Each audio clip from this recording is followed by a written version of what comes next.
Estimula. When our input for goods and services amount out of the system, then import the economic activity. And third, outflow. If the continuous outflow in the community economy set in the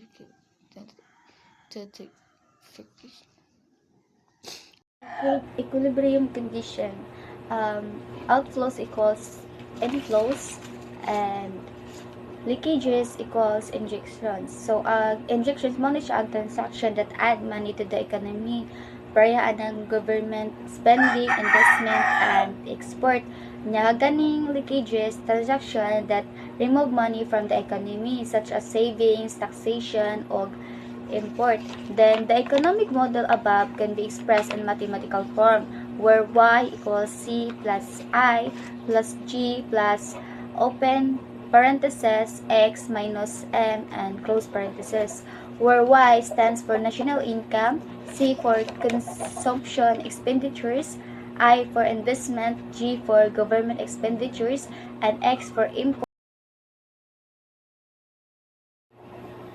The economic performance of a nation can be gauged by using indicators like gross national product, which stands for GNP, gross domestic product, per capita income, and per capita GNP.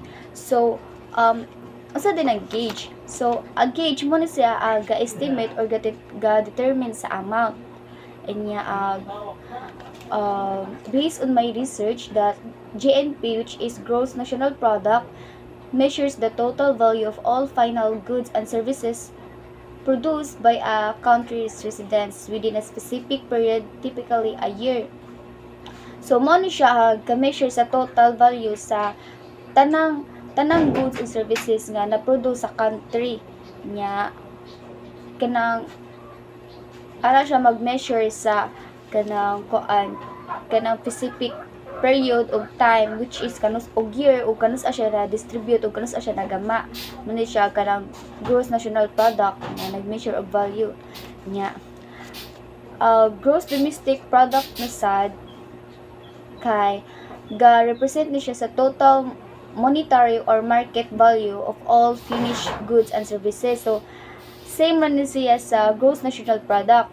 Pero ang kalainan lang, ang kaning gross domestic product mo ni siya ang kanang gatotal sa mga kwarta o kanang market value sa tanang mga product nga nahuman, while ang katong gross national product mo to siya kanang ga-final sa mga goods, services o kanus ana produce ng mga product o kanus apod nga year o unsa pud ang specific period o year o kanang type ag pag-produce ana nga product.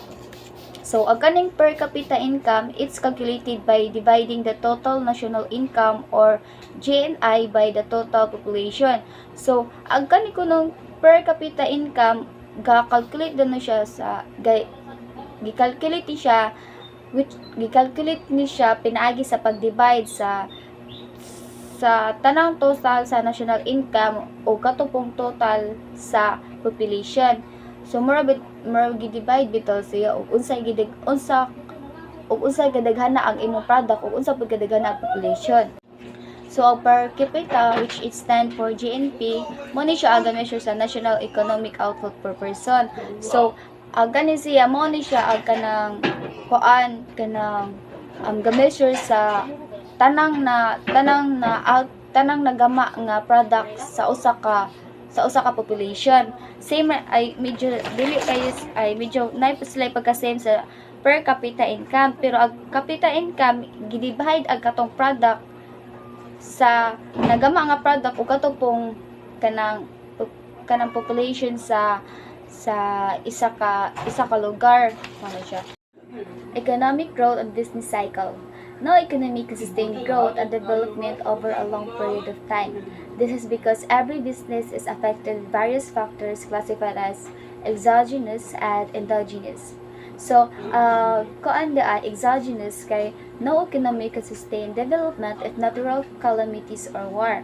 So, example lang niya ag katong bagyong Edet kay every kanang here in Bohol tanang gid nagsuffer kay ano ag mga business nila dil na naguba kundi naguba ang kanang tindahan or di kaya kanang sa pagkaguba ato kay nangawa na kay na palid na sa kanang hangin niya kanang grabe sa kusugong uwan niya like example ani niya kay kanang kuan kanang ting-ani kintahay ting-ani niya ang ting-ani na niya kay nikalit raguan so maapektuhan gyud ang kanang kuan mga farmers ani niya kay maapektuhan mga farmers maapektuhan gyud pud tanang kanang population or province diri sa Bohol kay mao man ang farmers biya nag-supply sa kanang atong kuan bugas so ba nya endogenous these are forces within the economic system like multiplier accelerator or monetary policies or innovations so wait a minute since di wala man ko kabalo kung saan siya more din siya actions undertaken by a central bank to manipulate the money supply and credit condition to stimulate or retain economic activity. So, next is unemployment and employment.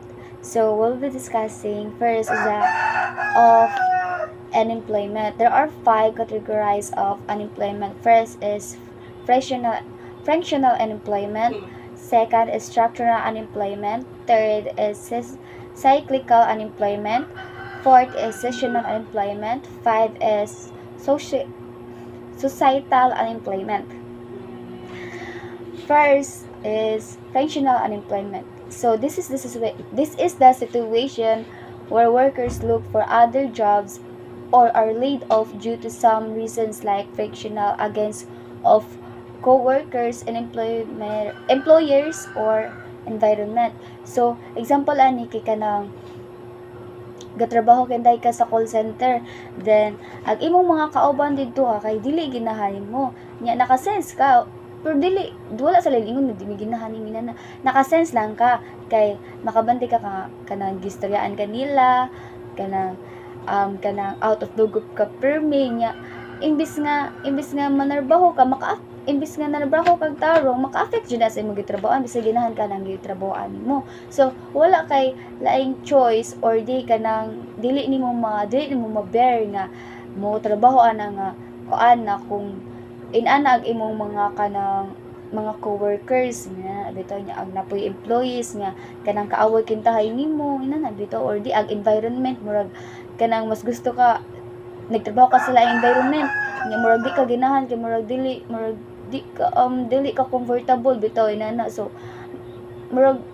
makakuan ka maka-decide ka nga adto na lang ko sa laing kuan mo resign na lang ko ani inana nga ag ikaduha ka structural unemployment so ag kanang structural unemployment mo ni siya ag innovations and technological changes render the skills and talent of some workers obstacle so ag structural unemployment mo ni siya ag kanang mga kausaban bitaw like mga kausaban like agipangitaan ng company kay kanang kusog kayo mo computer kusog kanang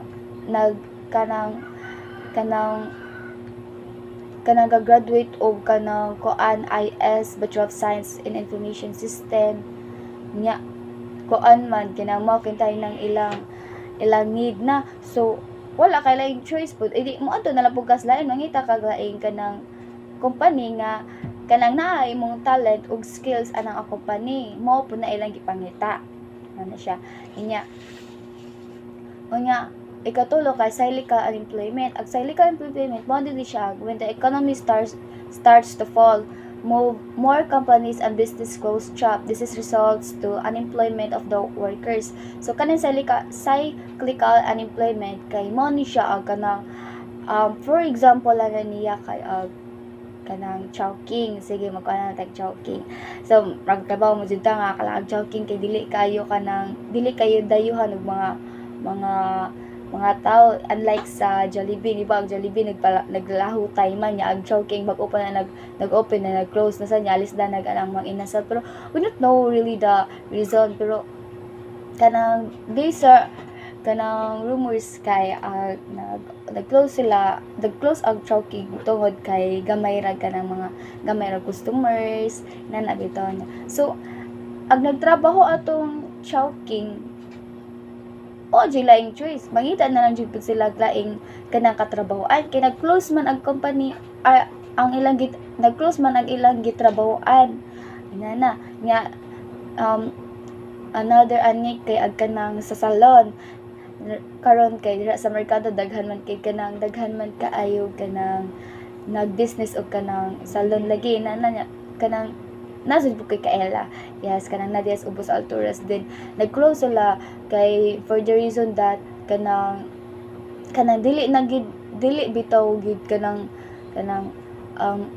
dili na gid dayuhan ng ilang salon ba niya, apiki na kay sila sa kwarta, like kanang magbayad pa sa rent, naapay kanang taga adlaw-adlaw nga kanang bitaw kanang mangolekta ba kanang mga collector bitaw ana niya kanang bisag pag mga kadita na nag-20 na murag bisag ba sila kay unsa may pahunan nila nya wa sila customer, sige sila katag kwarta wa sila customer mo to nag-close na sila. Ay kaupat kay seasonal unemployment. Ang kaning seasonal unemployment mo ni siya ang some sectors of the economy are affected by seasonal changes. So like parehas sa agriculture. So kanang during sa planting season, the economy reaches the highest, but once na kanang field na kanang planted na bitaw kala na tanom na inana sa mga tanom, so ang mga employment nagsugod na pud sila pag-decline o kanang daghan kayong mga gusto mo trabaho ana. So pariharan ni siya sa kanang industrial sector. So ang industrial sector pareha ba ng mga Christmas season, class opening or summer or rainy seasons, kanang siya kanang like Christmas season kanang daghan jud ka-affect production and corresponding employment kay pareha ng seasonal lagi kato seasonal season. Wait a minute, murag nagkuan mo ba ko okay, sorry abi na mo ba ko nagkuan. Okay. So same anang seasonal employment kay unemployment rather kay katalaging sa agriculture. So if katalagi katong if ma-plant na ag kanang makaplant na og mga crops sa isa ka field, ang kanang tagiya mag-decline na siya, mag-decline na sa mga gusto mo trabaho inana niya kanang naadjud puitan nga mag-need na jud magtangtang og mga tao kay human na mag kanang tanog unya unsa pa may buhaton sa ubang tao. So agnita pud niya ag tigbisbis, tig-maintain, tigbisita sa kanang tanuma nya mo nang murag magtangtang na siya kay wala na lagi laing kanang trabaho unon inana man siya niya ag ikalima ag last mo ni siya ag societal unemployment. People are ex-convict, disabled and ex-mental patients have difficulty in looking for a job because society believes that they are not worthy to be trusted no ni ba sakit kayo. So if nakay kapansanan nya mga palagas mga company tan-aw gid ka nila kay mura ra gid punig daw mas judge sila based on your physical appearance dili jud sa imong batasan, right? Dili sa imong skills. So mao na mo jud pud na literal jud pud nga mao jud pud na ag sa mga companies nya mga kita libat inya mga adto ko sa call center, mga apply ko sa call center rather na jud ko daw aton kay depende ra jud pud na sa kanang sa manager guro or tag iya na CEO, pero kasagaran gid wala gid mo dawat kay ngano libat man nya computer ba na what if ag iyang pag-search sa community kay magkasayop-sayop kay libat lagi siya nya basin para nila ang iyang pagkalibat kay di na siya ka magduha ng panan-aw ay duha ag kanang panan-aw bitaw niya o dili siya katarog panan-aw ina na niya mo nang magkasayop siya dili ag call center dili ra ba jud na tawag gyud na maangkon ko amya pud sa computer mag-type di ba nya another example aning societal unemployment kay kanang unsa pa may lain ha kanang unsa pa may lain ko na societal unemployment basta kay kanang mga kapansanan nga mga tao maglisod gid na sila kanang pangitag trabaho kay kanang based on their physical appearance o based silang disorder makaingon gid ag tag-iya nga kanang dili lang ko ani niya kay mao na inana basin kanang gubot ray madaan niya ani nga kanang aning akong business kintahay na so mao na siya ari na sa employment there siya there are two categories sa employment rather. First, ang classical theory of employment. Ikaduha kay Keynesian theory of employment. Keynesian na siya guys. So, arito magsugod sa classical theory of employment. This theory is based on the supply and demand principle. It says that there is more employment at a lower wage rate. If wage hikes, employers will tend to lay off their workers. The theory claims that there is widespread unemployment because people do not want a lower wage. So, ang kanang classical kanang theory of employment mo ni siya ang kanang daghan pag available nga trabahoan pero gamay rag sweldo. Kanang this theory claims that there is widespread unemployment because people do not want a lower range or gamay sweldo. So, simpre og kanang trabaho pero musud kag kanang trabaho nga kanang for example kanang unsa may kanang gamay makuha na labor gintahay ka nya ag sweldo nimo sa isa ka adlaw kay wala ka bot 500 o di ba kasi ginahan mo trabahoan gamay rag sweldo nya mag labor ka nya hagop ya nang labor o di ba nya so mo na siya mo nang mas daghan og kanang katrabahoan ag mga gagmay sweldo o di ba mas gamay mas ag kanang mo trabaho sa mga gagmay rag sweldo. Nya ang Keynesian theory of employment man ikaduha by John Maynard Keynes. This is considered the modern theory of employment. It explains that employment is triggered by the aggregate demand for goods and services. As demand gets higher, production increases, giving rise to more employment. This theory further argues that contention of the classical theories regarding the unemployment due to stubborn acceptance of lower wages. This is not true if there is depression. Even meager income will be accepted by anyone just to have employment during depression.